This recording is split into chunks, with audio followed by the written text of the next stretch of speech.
Anjali habite un immeuble cossu de la région parisienne. Mais quand elle ouvre la porte de son appartement... Bienvenue chez moi, bienvenue en Inde. Et oui, vous ne rêvez pas, malgré cette déco impressionnante qui rappelle le décor du Taj Mahal, vous êtes bien en région parisienne. Chez Anjali, tout est 100% indien. Elle a réussi à transformer son appartement de 50 mètres carrés en un palais de Maharaja. J'aime en fait cet intérieur parce qu'il fait écho avec moi-même. C'est à la fois ce que je ressens à l'intérieur, je peux vivre à l'extérieur mes émotions, mes rêves et les exprimer, les matérialiser, que je ne pourrais pas faire dans un intérieur tout à fait classique ou contemporain. Et pourtant, Anjali n'a fait que 2 voyages en Inde. Mais pour ce professeur de danse, c'était suffisant pour décider d'y vivre en recréant chez elle une déco indienne. Le premier objet qui est rentré ici, c'est ce Shiva. Le Shiva Nataraja, ou appelé le Seigneur de la danse. Donc ici, c'est le salon télé, salon détente. Salon, on reçoit des amis, on boit un verre, on boit du thé. Donc ici, c'est la chambre à coucher avec la pièce maîtresse de cette chambre qui est le lit à baldaquin que j'ai fait faire sur mesure en Inde. Pour recréer chez elle cette atmosphère étonnante d'un film de Bollywood, Anjali a donc bourré son appartement d'objets typiques de l'Inde.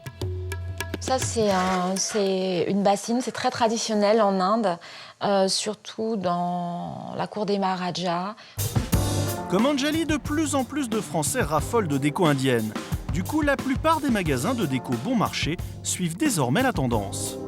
Là, on a une toile qui est assez vraiment indienne, puisqu'on retrouve tous les motifs du mehendi. Mehendi, c'est du henné indien. Bien sûr, tous ces objets ne sont pas authentiques, mais grâce à eux, vous pouvez facilement vous recréer une déco exotique sans vous ruiner. Et pour reconnaître à tous les coups un motif indien, écoutez les conseils d'Anjali. On a toujours des arabesques brodées à la main. Et alors, ce qui est typiquement indien, ce sont les petites broderies avec les petits miroirs, ainsi que les petites clochettes. Ça, c'est typiquement indien.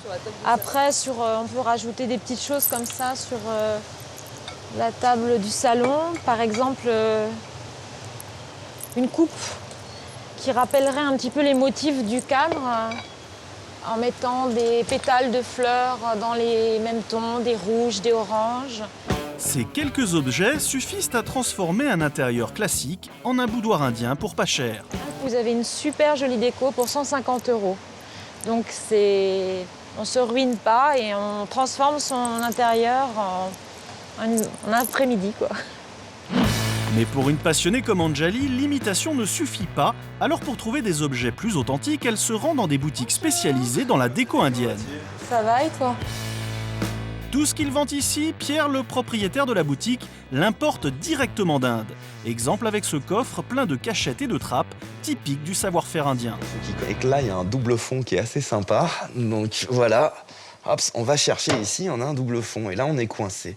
Sauf que non, il y a encore ça à enlever. Et là, se découvre un petit tiroir qui était caché. Donc c'est une époque où on pensait qu'on pouvait vous piquer des pièces dans votre meuble, mais qu'on ne pouvait pas vous piquer le meuble entier, en fait.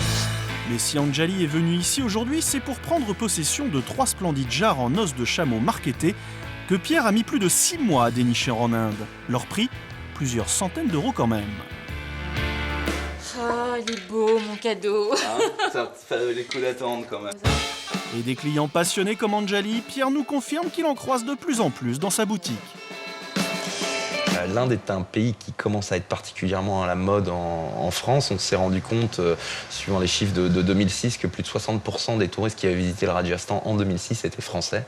Donc ceci explique peut-être cela. Autre lieu, autre décor, on se croirait presque en Chine, mais c'est sa maison de Touraine dont Hippolyte nous ouvre les portes.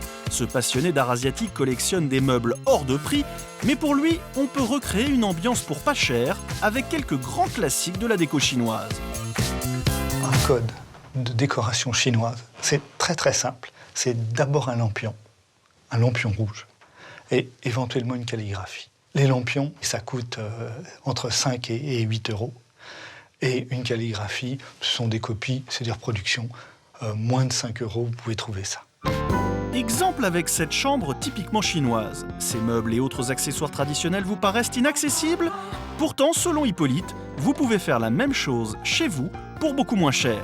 Démonstration avec cette lampe qu'il a fabriquée lui-même pour 15 € seulement. Une astuce pour faire une très jolie lampe chinoise. Vous prenez un pot en terre, relativement bon marché. Vous prenez juste un support que l'on trouve dans toutes les quincailleries et un éventail que l'on trouve, alors là, partout dans toutes les boutiques vietnamiennes ou chinoises à Paris, un petit peu de fil de fer, et puis vous avez, une fois éclairée, la lampe chinoise idéale. Vous l'avez compris, pour recréer chez soi un intérieur exotique qui invite au voyage, que ce soit en Inde, en Chine ou même n'importe où dans le monde, il suffit de quelques astuces et d'un peu d'imagination. Pour le reste, il y en a pour toutes les bourses.